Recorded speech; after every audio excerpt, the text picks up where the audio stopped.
कभी सोचा है कि हम इस विशाल ब्रह्मांड को मापते कैसे हैं? मतलब एक तरफ हैं इतने छोटे अणु जिन्हें हम देख भी नहीं सकते और दूसरी तरफ है खरबों किलोमीटर में फैली आकाशगंगाएं। इन सबको मापने का कोई एक तरीका हो सकता है क्या?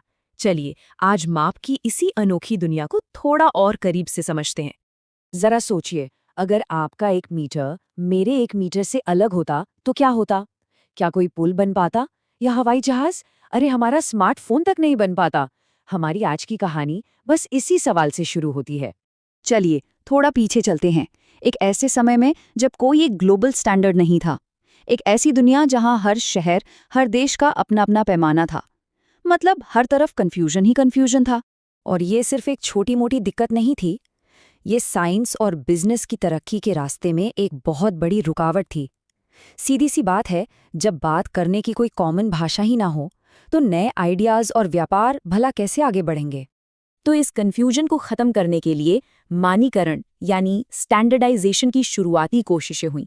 हाँ, ये सिस्टम आज जितने पक्के तो नहीं थे, लेकिन ये एक बहुत ही जरूरी कदम था सही दिशा में। जैसे कि CGS और FPS सिस्टम। एक तरफ कोई सेंटीमीटर, ग्राम, सेकंड इस्तेमाल कर रहा है तो दूसरी तरफ कोई फुट, पाउंड, सेकंड। अब आप ही सोचिए, इन दोनों में तालमेल बिठाना कितना मुश्किल रहा होगा। वैज्ञानिकों और व्यापारियों को हमेशा यूनिट्स को बदलना पड़ता था, जिससे गलतियों की गुंजाइश भी बहुत ज्यादा बढ़ जाती थी। और फिर एक क्रांतिकारी आइडिया सामने आया, एक ऐसा विचार जिसने सब कुछ बदल दिया। क्यों ना एक ऐसा सिस्टम बनाया जाए जो सच में इंटरनेशनल हो, जिसे हर कोई हर जगह बिना किसी कंफ्यूजन के इस्तेमाल कर सके। और यहीं से जन्म हुआ SI सिस्टम का, यानी सिस्टम इंटरनेशनल।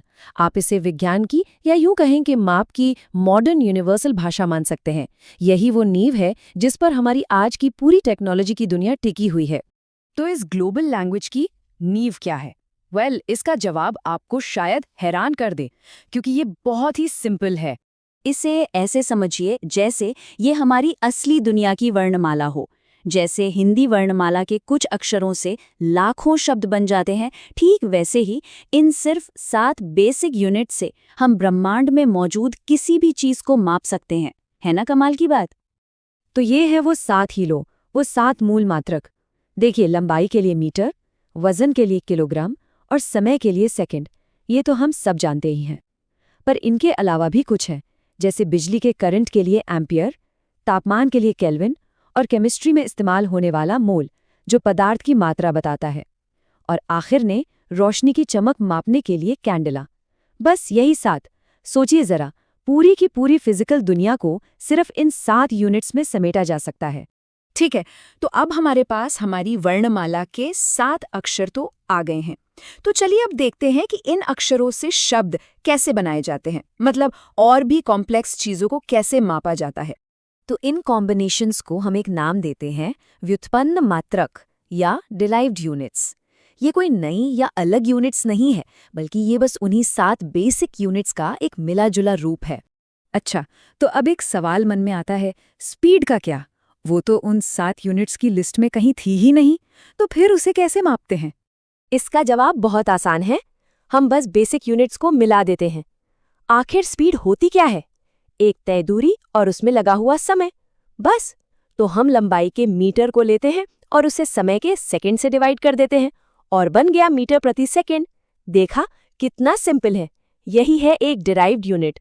और यही कमाल का सिद्धांत हर चीज पर लागू होता है, चाहे वो रॉकेट का फोर्स हो, किसी तारे की डेंसिटी हो या फिर एनर्जी हो। हर फिजिकल क्वांटिटी को हम उन 7 बेसिक यूनिट्स के कॉम्बिनेशन से ही दिखाते हैं। तो सवाल ये है कि आखिर हमने इतनी मेहनत की क्यों? इस पूरे सिस्टम को बनाने की आखिर जरूरत क्या थी? क्योंकि जब पूरी दुनिया एक ही भाषा बोलती है तो मिलकर काम करना आसान हो जाता है। ये दुनिया भर के वैज्ञानिकों को अपना डेटा शेयर करने में मदद करता है। ये पक्का करता है कि एक देश में बना कोई पार्ट दूसरे देश में बनी मशीन में एकदम फिट बैठे। और हाँ, इसी के वजह से आज GPS इतना सटीक काम करता है और इंटरनेशनल स्पेस स्टेशन जैसी चीजें बन पाती हैं। तो इस पूरे सफर से हमने सीखा कि इंसान ने कैसे मिलकर चीजों को एक व्यवस्था दी। लेकिन ये एक सवाल भी पीछे छूट जाता है। ठीक है, हमने लंबाई और वजन को मापना तो सीख लिया, पर उन चीजों का क्या जिन्हें हम छू नहीं सकते, जैसे चेतना, खुशी या क्रिएटिविटी, क्या हम इन्हें कभी माप पाएंगे? शायद ये अगली पीढ़ी के लिए सबसे बड़ी चुनौती हो।